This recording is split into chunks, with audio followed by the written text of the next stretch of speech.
What's going on, everybody? Jason right here with another guest. I've got Garland Vance with me this week. Let me tell you what I know about Garland.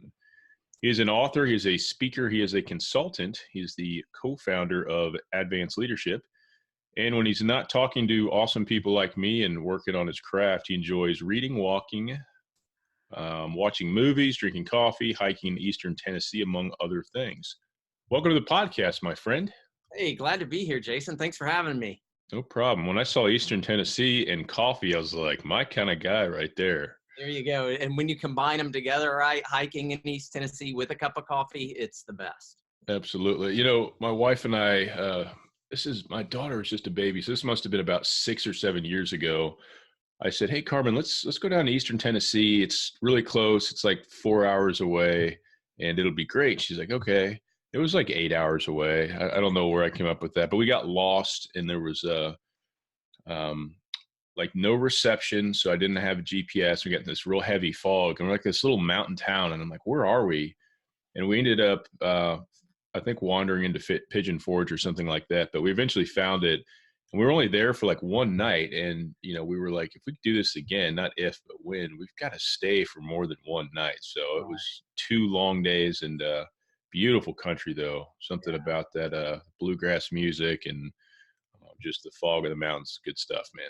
Yeah, it really opens up your perspective and really opens up your soul in a lot of ways. It's a great place to live. Absolutely. Well, I'd love to hear a little bit about your story. Tell us about your business and what you do. Yeah, so my wife and I formed Advanced Leadership just a couple of years ago, and we did it to work with overwhelmed influencers to help them live and lead with purpose, productivity, and peace. And what we began to discover is that a lot of leaders concentrate only on their business or only on their nonprofit. And we love that. That's great. But they're often forgetting about their own growth and development in the midst of that. And if they forget about their own growth, eventually they're going to forget about their organization's growth as well, because as the leader goes, so goes the rest of the organization. And so we started this to help them discover what their purpose is and how to live out that purpose, and then translate that into their organization. How do they turn that into business metrics to learn how to become more productive, how to get more done in less time. And really the catalyst for it was this idea of peace. What does it look like for a leader to live a life where they're not stressed, exhausted, and overwhelmed all the time, but instead they've got a sense of peace and calm to their life that translates to the entire organization, and it helps them get better results and build better relationships. That's beautiful. So what I hear you saying is people need balance. Yeah, absolutely. Absolutely. And you know, we're going to have times where life is a little bit more chaotic, but it seems to be the norm that people just live in this world and state of chaos all the time. And we weren't designed to live that way, and eventually we'll crash as a result of that. Absolutely. And this is, I've got an example of something that just popped in my head, and it seems a little like a downer at first, but I promise it's not. So I recently attended a funeral, and the thing I notice about funerals, or even weddings, but probably more funerals than anything, is it's amazing how many people find time to go to those. Yeah. You know, everybody you talk to, it's almost funny. If you go talk to 5 people today, just say, how you doing? 4 out of 5, if not all of them, are going to say, I'm so busy. Everybody wants you to know how busy they are.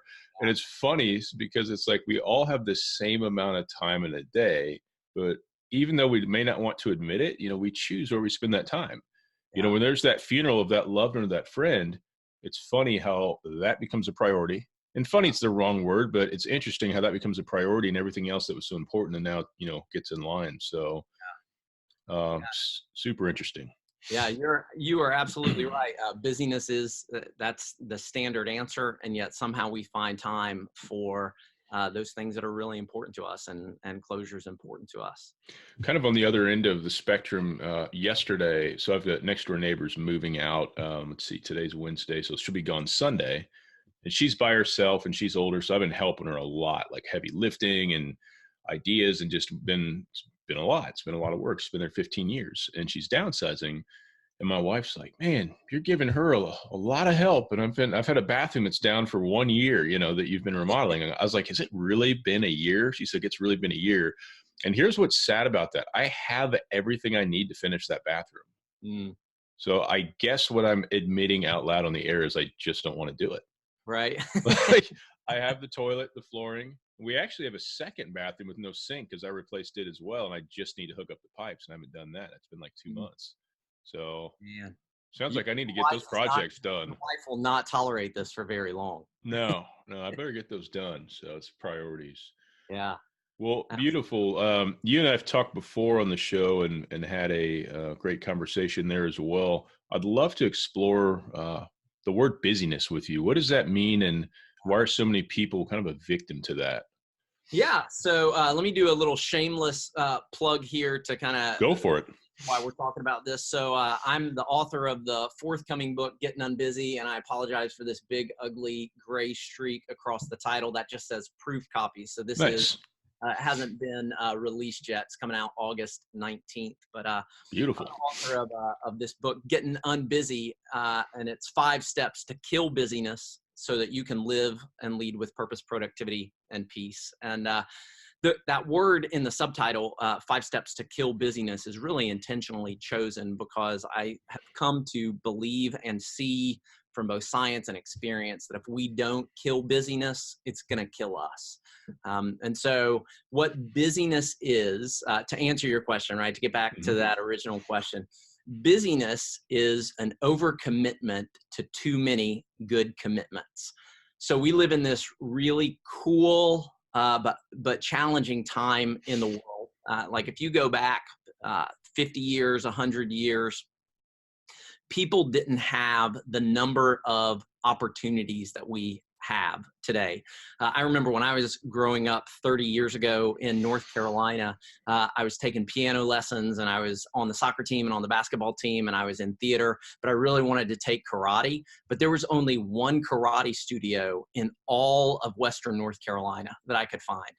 And a couple of years ago, we were living in Texas, and I started looking into karate lessons for our family, and there were 38 karate studios within half a mile of our house. And so like we just live in this. And so of course, if I was going to take karate, if we were going to do that, I had to do all of the research. So we just live in this incredible time in the world where we have more opportunity to do things that we love to do at work, at home, at play. And yet our time is the same as it has always been. So the opportunities have increased, but the capacity has not. And so what we begin to do is cram our lives full of really good commitments, but we cram them so full that we don't have the capacity to handle them all. We have overlapping commitments, and we don't have the mental and the emotional margin to do them very well. So busyness, yeah, an overcommitment to too many good commitments. It's when I was listening to you talk, and I love everything you just said, almost the kiss of death for a new entrepreneur a lot of time is that busyness. I actually, I'm thinking about somebody right now, and I see this all the time, but it's saddening and frustrating for me to see a new entrepreneur that needs to be focused on generating revenue. Whatever your business is or your service, you need to actually have revenue to sustain that, but they're focused on all the wrong things. Yeah. I've got to get the blue in my brand to a different color. It's not resonating with me. Like, what? I used to do that. I used to focus on all the shiny stuff that didn't matter, and I didn't make any money. Yeah. I was paying people on my team with credit cards, and I was like, I have no income. But once I figured out where my value was and I started making money, then I was like, okay, that kind of needs to be the focus, because if I'm not focusing on the income streams, how are they going to grow? How am I going to get better? How am I going to increase those? So yeah, people, especially brand new in business or early in business, that shiny object syndrome can keep you real busy, but keep you real broke too, Yeah, absolutely. And they're all good, right? Fixing that shade of blue, that's a good commitment. It's just not the right commitment for right. So interesting, kind of with your passion and your knowledge on busyness, what got you started in becoming interested in this? What attracted you to this focus here? Yeah. So I really had 2, what I would call pivotal experiences that led to this. The first was around 2010, 2011, I started noticing that people were talking about how busy they were. I would say, "Hey, how you doing?" And people would respond, "Oh, I'm good. I'm just really busy." And what I found is I was getting really upset with them because my busyness is so much more than their busyness was. Yeah. It just kind of became this competition. So Yep. I could look at them and at the time I could say, "Hey, I'm working 60 hours a week, leading a nonprofit. I just started a doctoral program. I have 3 kids at home. One of those is a baby. I'm helping our church start new programs. I travel 60 days a year." And I could look at all of these things, and I just wanted to look them in the eye and be like, "You think you're busy? I'm busy." And I began to resent people for having that answer, or at least turn it into a competition. So that was kind of the first time where I started noticing it, where I was like, "You're not as busy as I am." And then the second is I had a doctor's appointment with Dr. Tate. I was living in Georgia at the time, and I was having some pretty serious physical problems. I was having chronic migraine headaches, about 3 headaches a week that were debilitating. Come home, go to bed, sleep. Yep. The next day. I was having a racing heart. Like I'd be sitting at my desk working on email, and all of a sudden my heart would start racing. I was having forgetfulness, where my wife and I would have a conversation and I would just completely blank on it, which I did find out wasn't an actual issue. It's called being a man, but I was really concerned about it. And I went to the doctor checkup and was like, "Hey, what's going on?" And he started doing some digging and asked about my life. And I was talking about the 60-hour work weeks and the doctoral work and all that. And he said, "Garland, what's wrong with you is you're stressed out." And I got frustrated with him and said, I don't feel stressed out. And he put his hand on my shoulder and he said, "But your head does. You're getting 3 migraines a week. You're experiencing stress." And so I said to him, "Well, why would I be so stressed out?" And he said, "Because you're busy." And I looked at him and I said, "Yeah, but Dr. Tate, everybody's busy." And he shook his head and he said, "You're right. And it's killing us all." And I thought that was a little bit of an overstatement. And so since I was working on a doctorate, I was like, I'm going to start doing a little bit of research around busyness, and found out all of the physical and emotional and mental challenges, the challenges it poses to our productivity, and even the effects that it has on entire organizations. And so it was in the midst of doing that I ended up switching my entire doctoral focus to concentrate on busyness and its effect on leaders. And the idea was, I'm going to deal with my own busyness, and at the same time, I'm going to figure out how to help others deal with this, because it's bad, and it's going to catch up to us one day. So, what's really interesting about that is one of the things that I struggle with the most is I have a whiteboard kind of down in front of me, and I've got a quicker version of that on some paper next to me, because sometimes I'll modify the plan, but I'll set a goal every day of like, I want to get this stuff knocked out, whether it's these projects or these retainer clients, whatever. And I'm really good about saying I'm going to get this stuff done. But what happens in my world, and everybody's world, I'm not special in this regard, a million other things come into my day that I can't foresee or plan or prevent. Yeah. I've got kids, I've got another business, everybody's got stuff going on. So the problem that I used to have, and I'm getting better at this, is I would stay up till 2, 3, 4 in the morning trying to check those boxes, because I was like, that was my goal. I want to get it done. But at a certain point, like you said, I started developing this eye twitch, and it would get so intense that I literally could not see out of my eye. Now, it wasn't blurry vision, but my eyelid would cover my eye and twitch. And I was like, I can't control it. And it was so frustrating. I was like, really? Like, I feel fine. I'm getting mad. I'm about to cut my eyelid off, but like, this is ridiculous. But it's not like my personality. It's not fun to admit that I have limitations. Yeah. And for me, I overpromise and underdeliver, not on my product or my service, but sometimes on my timeline, because I can't control it. I can't get stuff done any faster than I can get stuff done. And saying that out loud and accepting that is probably the most liberating thing in the world. Like last night, there was 5 items I wanted to get done before bed. And at 1 a.m., my wife's like, "It's time for bed." And I was like, "It is. Like I could stay up another hour. I might get one done at 50% of my capacity. What's the point? I'm Right. going to go to bed. Because when you wake up refreshed, it's like, me at 100% is way better than me at, 70 or 20. Yeah. When I used to be in the corporate world, I would wake up daily face down on my keyboard from exhaustion. I would Mm, work until I passed out. And eventually I got out of corporate America, but I had to scale that back because you can't, nobody can sustain that, yeah. you know? Yeah, you can't. And what the research has shown is that a person can sustain a 70-hour work week for about 5 years. Now, the first year of that is going to be highly productive. The Yep. second, third, and fourth year is going to begin to dip a little bit. And by the fifth year, they've probably done so much physical damage to themselves that they're going to crash, And it was just a few weeks ago that the World Health Organization designated workplace burnout as an actual condition that people are not beginning to experience. They've been experiencing it long enough where the World Health Organization was like, wow, something is actually wrong here, that people are burning out at work. And so, your experience isn't unusual. Yep. What's really cool about this, so I used to work in the trucking industry. I worked in human resources and safety for two different big, really well-known trucking companies. And in the trucking industry, it's great because there's this old school competition among management who can work the most hours in the week. Yeah. It's the stupidest thing I've ever seen. So I remember talking to a guy one week and he was like, hey, I'm at 90 hours this week. And I was like, what are you doing here? And he just kind of looked at me and he went to answer and he kind of stopped and you could just see it in his eyes that he was like, oh my God, I'm not doing anything. Wow. Like you're sitting at your desk, like after everybody leaves, let's say at 5:00, the office clears out and the road drivers are on the road and the city drivers are kind of getting back. What are you doing? Yeah. You're sitting in your office, but what are you actually doing? I'll tell you what you're not doing. You're not at home with your baby and your wife. And that was this one person's situation, but people would compete about hours.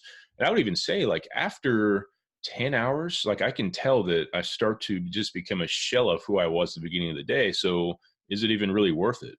Yeah. If you're paid salary, why are you counting your hours? It's stupid. It doesn't make any sense. So Yeah. Yeah, I was actually coaching with a pastor recently who was having, he had this mentality that the church pays me, they need to see me available. And so he was working about 70 hours a week and he was the senior pastor. And so all the other pastors were following suit. yeah. And finally, with him, I just said, hey, let me help you guys. Let's figure out a team results-based week that you're going after. So forget about hours. What are the results that you need to accomplish this week and that you can realistically do in 35 to 45 hours, somewhere in there? And let's just change the mentality where everybody identifies the results that they're going after. And some weeks that's going to be a 35-hour week. And some weeks that may be a 50-hour week. Yeah. But let's get the results and figure out how we trim the fat so that we're not trying to get everything done all at one time. We just have so many, I'm a type A personality, Jason, and I'm a go-getter. Started a business, wrote a book, right? Did a dissertation, got the degrees, love spending time with my kids. Like I am a type A personality, but I've had to learn how to be a type A personality who can identify what is most important and then say no to all the other things. And it's still a challenge for me at times, even having written the book and knowing the steps to do this, but it's so critical that we replace, the way that I talk about it is we replace achievement for accomplishment. An achievement is, I got 15,000 steps in today. An accomplishment is, achievement, I got 15,000 steps in, but I did it on a treadmill. I didn't actually get anywhere. I just got 15,000 steps in. An accomplishment is, I got 10,000 steps in today, but I walked all over Disney World in the process of it and had a great time. So accomplishment is what we're actually after. It's the results that we're after, not the activity. Yep. Beautiful. I have a feeling this might go down as one of the greatest podcasts on this channel of all time. This is good stuff, man. I don't want it to end. So let me ask you this. I don't want to either. I love hanging out with you. Let me ask you this. I'm going to kind of ask you a two-part question, but why is busyness so, I'm going to use the word dangerous for entrepreneurs, and how do they reverse that process before it takes them to the twitching eyelid and the Yeah. migraines and the dehabilitation? Because I can think of a dozen people in that rut right now heading towards absolute catastrophic failure. It's hard to, being a type A as well, it's hard to put that inner animal in its cage once in a while. But, Yeah. this is kind of on a tangent, but it's embarrassing, but it is what it is. This is the first year in my daughter's life I've ever vacationed with her. Yeah. She's I going to be remember. 9 in September, and we've gone to Wisconsin once, to the western shore of Michigan once. We're going back to Wisconsin. We're going on a cruise this fall. It's like, you know what? I'm saying yes to experience now, because at the end of your life, that's what people remember, and what you remember is experience. And I will get to the stuff that I need to do when I get to it. Yeah. And I have to say that out loud about 50 times a day, because I'm like, oh no, so-and-so is going to be angry at me, but I can't please everybody at this moment all the time, and neither can anybody. So you just have to do what you can do and force that balance. Yeah. Yeah, absolutely. And so first thing I would say to you is congratulations on taking some vacations with your daughter. Thanks. Keep doing that. Yeah. That is the stuff that life is really about, is that time with the people that we love the most. So to answer your question, right, what is busyness doing to us? And I can talk physically, emotionally, relationally. I can talk organizationally. I can talk productively. Let me hit just physical and then productive, especially for entrepreneurs. So what does busyness do to us? So our bodies are designed to cope with stress, right? So when stress hits us, it kicks in these couple of chemicals, adrenaline, right, which is what gives us fight or flight response, and then cortisol. And cortisol helps us focus on what's directly in front of us, all right? So imagine that you're walking through the woods of East Tennessee and you come across a bear. That's going to create stress, and that stress is going to release adrenaline. Do I fight the bear? Do I run away from the bear? And then it's going to release cortisol. And what cortisol does is increases your fear, and it makes you concentrate just on the bear that is directly in front of you, right? You're not thinking about your 10-year goals at that moment. You're thinking about what is in front of you. That is all you care about. Oh, that's great. So adrenaline and cortisol are there to help us deal with the bear. But once we get away from the bear, we escape, then our body kicks in with something called the parasympathetic nervous system, and it washes all of that adrenaline and cortisol out of us. And that's designed to help us recover. If you've ever, run across a bear, a couple of hours later, you're going to have this moment of exhaustion, and that's your parasympathetic nervous system. So this is what busyness does. Busyness introduces stress. And by the way, our bodies can't tell the difference between what's bad stress, like distress, like I'm running across a bear, or good stress, what's known as eustress, like I have an exciting project that I'm working on. Our bodies can't tell the difference in that. So busyness introduces stress. We've got a project, we've got a deadline, something's coming up, right? Got overlapping appointments. It introduces stress, it releases adrenaline and cortisol, but right when our body, once we deal with that stress, our body should wash all of those toxins out of us, but instead, we introduce another stress into our lives. We go straight into another appointment, another project, we don't give ourselves any time to recover. Well, the adrenaline and cortisol buildup that's in our lives has been tied to long-term devastating physical effects, whether it's chronic migraine headaches and forgetfulness like I was having, higher suicide rates, loss of libido, major problems with digestive issues. All of these problems are coming. So it's kind of like pay me now or pay me later. Either I'm going to take care of myself now and say no to a lot of potential opportunities, or give me 2 or 3 or 4 years and I'm going to hit a wall and I can't do anything else. So that's what entrepreneurs are facing a lot of times, is they're pushing themselves so hard that eventually they're going to hit a wall, and it's going to affect their lives. It's going to affect their business. They're not going to deliver the results that they expect to deliver. And it's not just going to be a twitching eye. Eventually it's going to be, and I've talked to so many leaders who have had this, it's going to be a crash, an absolute physical crash. So, I mean, so that's some of the big problems. And then what does an entrepreneur need to do about it? What does any person need to do about it? There's 5 steps that, sorry, it looked like 4, but there's 5 steps that a person has to go through to get unbusy, as I call it. And the first is you have to decide. You have to decide that it's not worth it. That you can actually accomplish a lot more over the long haul if you do less in the short term. And it seems so counterintuitive, but you've really got to decide it's not worth it. The second step is you begin to deconstruct. You deconstruct some inhibiting beliefs that keep you trapped in busyness, some bad habits that keep you trapped in busyness, like saying yes to everything. And then you begin to deconstruct unwanted commitments. And I actually have an exercise that I take people through where they typically get back about 10 hours a week off of commitments that they've made that they don't really want. So you decide, you deconstruct, all these steps start with D. Third step is you design. You begin to design the life you want to live, but you design it around what I call the core 4. And the core 4 is relationships, recreation, which is doing things that you love to do for the sheer sake of doing them, rest, like sleep, naps, things like that, and then reflection. How do you look back so that you can look forward? And what most people do is they try to cram those 4 into the nooks and crannies of their lives, but they don't have any nooks or crannies. And so what I recommend that people do is they actually build rest, relationships, recreation, and reflection first into their schedule and then design everything else around it. Then you, after you design, you develop, and that's where you actually implement what you've designed. And then the final step is you draw others in. And busyness can be, or unbusyness can be a lonely experience if you don't begin to draw on your family, draw on your friends, and draw on your coworkers and your team.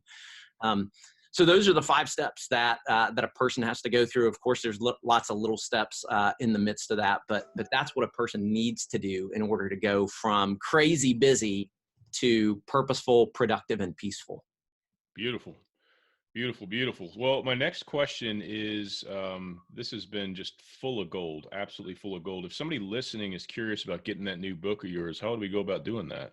Yeah, so the book will be released August 19th, but you can go to gettinunbusybook.com. So that's Gettin, no G on the end, gettinunbusybook.com. You can order the book there. You can also download some free chapters, even in advance, so that you can see a little bit about what's going on. I also have an assessment on there that I designed that can help you understand how busy are you and what might be the next steps to help you get unbusy. Very nice. And we will post links to that and all your stuff in the show notes for this as well. Okay. Perfect. Sounds great. All right, man. Garland, I appreciate you being here. Great episode. Great talking with you. And hopefully you come back and talk to us again in the future. I'd love that, Jason. Thanks for all that you're doing to intentionally inspire people like me who are business owners and entrepreneurs and your podcast listeners. Appreciate you so much, man. Yep, no problem.